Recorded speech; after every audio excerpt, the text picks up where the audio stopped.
I recently made a video about the Microsoft Elite 3 controller and the fact that we have no substantial leaks, no official announcements from Microsoft, and nothing to really grab onto. There are predictions that this controller will be released in late 2023 for a price of $180 to $200, and that there most likely will be a black, gray, and white colorway or theme available. I've been brainstorming on some features that I would like to see introduced in the Elite Series 3, as well as gathering some awesome recommendations from my community, the Stallions and Stallionettes. Be forewarned, the features I'm going to mention, as well as the components used, are going to be very premium and expensive, adding to their build cost. However, merely a drop in the gaming bucket for a company like Microsoft that's pumping insane amounts of money into their gaming division Xbox by acquiring ZeniMax Media Group and all of its subsidiary studios such as Bethesda for $7.5 billion with a B dollars, then slamming jaws on the floor with the $68.7 billion acquisition of Activision Blizzard, which is still in the workings and underway. Taking a slight loss on these controllers by far would not be the end of the world, and in fact it would get more gamers into the Xbox ecosystem, more specifically Game Pass. I know that was a long intro, but let's talk about what us, the gaming community, and more specifically premium controller players, would like to see in the Elite 3.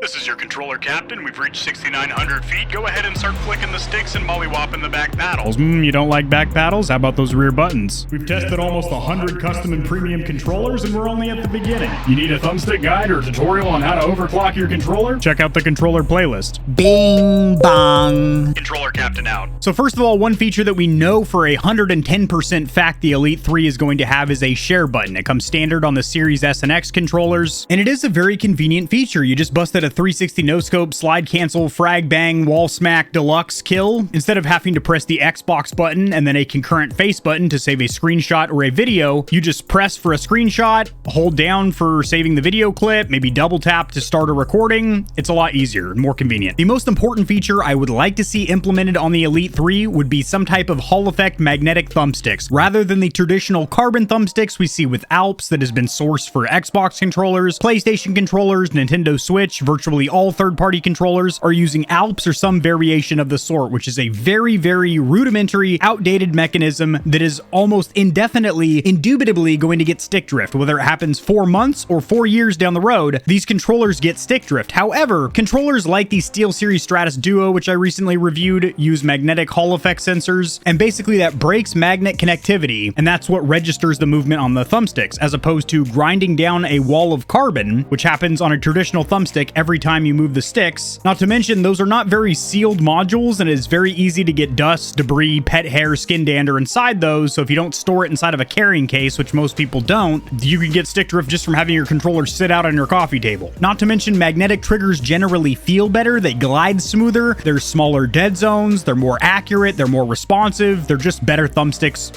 all around, but they're more expensive components. Next up, the Elite 1 has trigger stops, and the Elite 2 has three-way trigger stops. I think they are fantastic. However, it would be nice if they also had adjustable tension, not something like the DualSense controller, which has adaptive triggers, so no motor in there that could potentially fail. So even though the adaptive triggers are incredibly immersive on PS5, different firearms have different trigger feels, different gas and brake feels on a car, I'm just talking about some type of a spring mechanism where you can increase trigger sensitivity, to where if you prefer a stronger pull on triggers, you can do that. Next up, I would love to see some type of mechanical face button and D-pad, much like the Razer controllers do. Also, a lot of third-party custom companies like AIM. I've got my Gamer Heaven theme controller over here, which is available for purchase on aimcontrollers.com. This has mechanical D-pad and face buttons, so it's a good resistance, a nice satisfying click, and then an instant snapback or rebound. They feel better. Mechanical switches last for millions of clicks versus a traditional membrane button and D-pad, which have a rubber plunger mechanism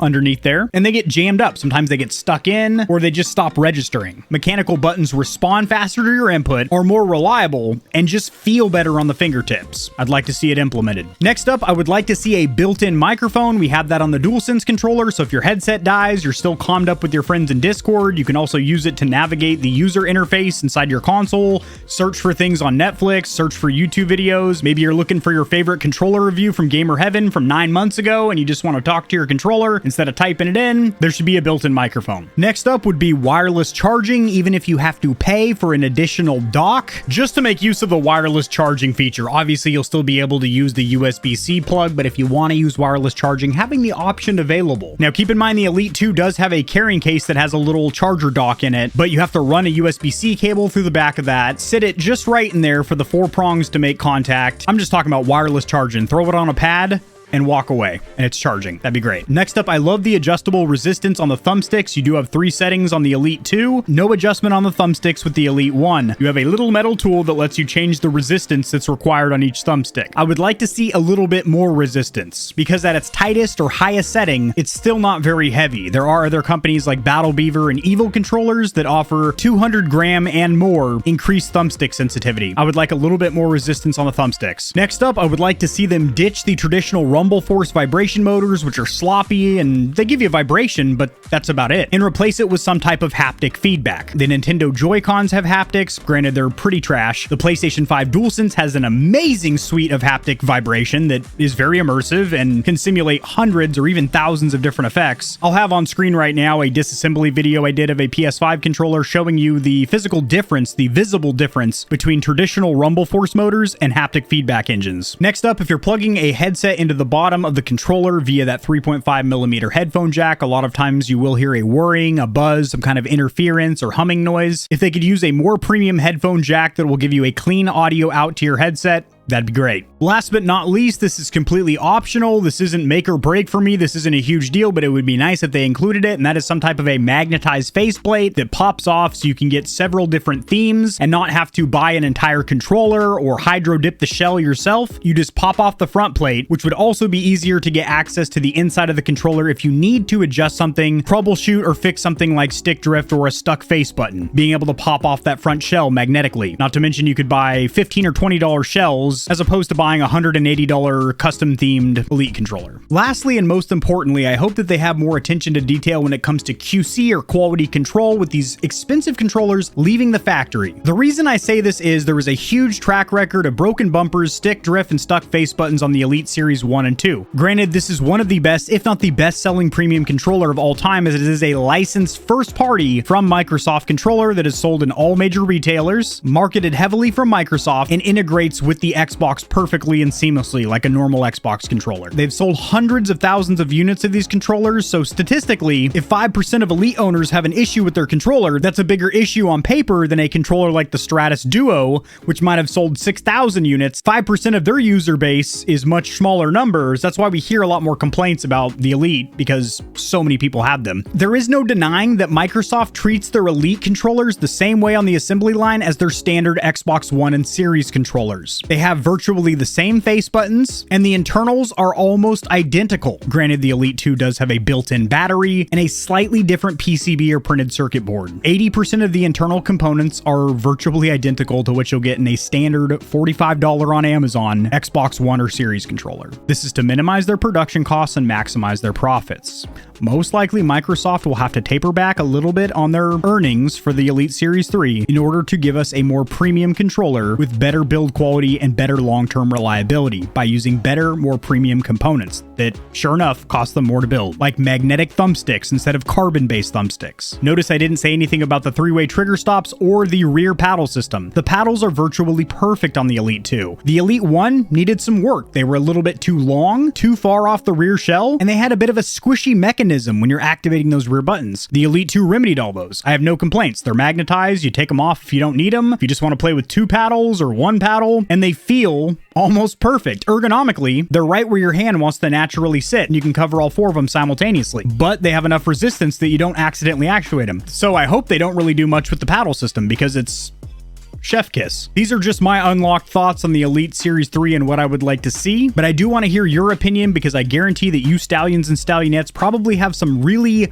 big brain 1000 IQ ideas that I hadn't even thought of. So drop them in the comment section below. We'll get a little conversation, a little forum going on down there. I am very active with the comment section, especially on controller videos where we can go back and forth and share some ideas. I'll see you tomorrow.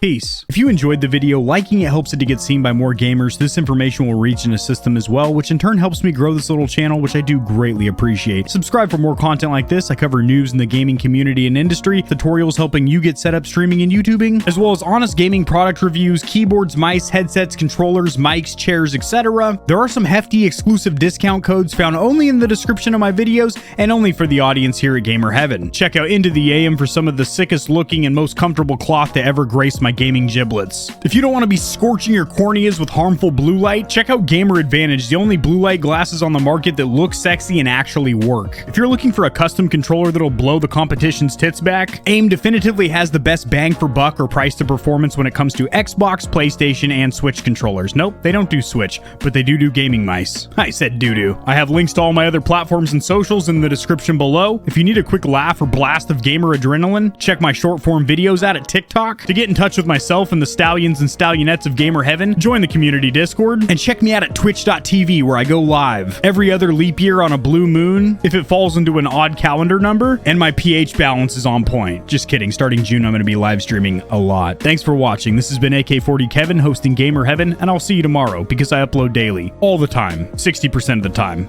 Sometimes. Most of the time. Peace.